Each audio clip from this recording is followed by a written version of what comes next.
నా పిల్లలు చదువుకుంటున్నారంటే ఇవాళ జగన్మోహన్ రెడ్డి సహకారం బట్టి నా పిల్లల్ని డిగ్రీ ఇంజనీర్ పట్టుకుతో నేను లాక్కొని బాగా చదివించగలుగుతున్నాను. ఇవాళ రోజున ఎలాంటి ఇబ్బంది లేకుండా, ఒకటి అన్నదండలు లేకుండా, ఒకటికి కిందికి పోకుండా ఇవాళ పిల్లలను బాగా జాగ్రత్తగా చదివించుకుంటూ బాగానే ఉంటున్నాం. ఆయన పరిపాలన ఇంకా బాగుండాలా, ఇంకా పై స్థాయికి ప్రధానమంత్రి హోదాకి వెళ్ళాలని మేము అనుకుంటూనే ఉన్నాం. ఇదే కాదు, ఇంకా పై స్థాయికి వెళ్ళాలని అనుకుంటున్నాం. ఆయన ఎదిగినప్పుడే మన దేశం కూడా బాగుపడుద్ది. ఖచ్చితంగా పొత్తులు పెట్టుకొని ఈసారి జగన్మోహన్ రెడ్డిని ఓడిస్తామని రాష్ట్రంలో అంటారు. అడవిలో జంతువులన్నీ సింహాన్ని కొట్టాలనుకుంటాయి, అది అయ్యే పనేనా? సింహం ఎప్పుడు చూసినా ఒంటరిగానే ఉంటుంది, కానీ నలుగు పోగు చేసుకుని ఏం రాదు.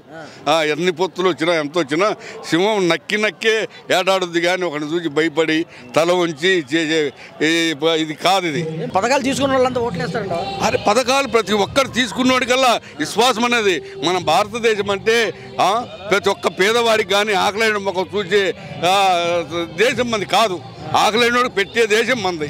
అటువంటిప్పుడు ఆయన తిన్నాము, చేసాము, మనకు సహకారం చేశాడు. ఆయనకేమో ఓట్లేమో వేయాలిగా, మన ధర్మం మనం చేయాలిగా. ఎవరమైనా మనం తినేదైనా పక్కనోడికి పెట్టాలనుకుంటాం, కానీ వాడు నోటికారు తీయాలని మనం అనుకుంటే మన దేశం కాదు. అన్ని దేశాలలో మన దేశం కోసం ఎదురు చూస్తున్నారు. భారతదేశానికి వెళ్తే ఒక ముద్ద తింటాం, కడుపు నిండా తింటాం, నోరు కొట్టే వాళ్ళు కాదు, మోసం చేసే వాళ్ళు కాదని మన దేశానికి ఒక పేరు ఒకటి ఉంది. ఏంటి జగన్ పరిస్థితి మరి ఈసారి ఎన్నికల్లో? జగన్ పరిస్థితి ఏముంది? ఆయన అనుకున్న టార్గెట్ ఏమనుకున్నాడు? 175 అన్నాడు. ఆయన మీరే సైనికుల్లాగా రండి, నీ ఇంటికి మేలు చేసాం, న్యాయం చేసాం, అన్నీ జరిగినాయని కూడా ఓకే అన్నాడు.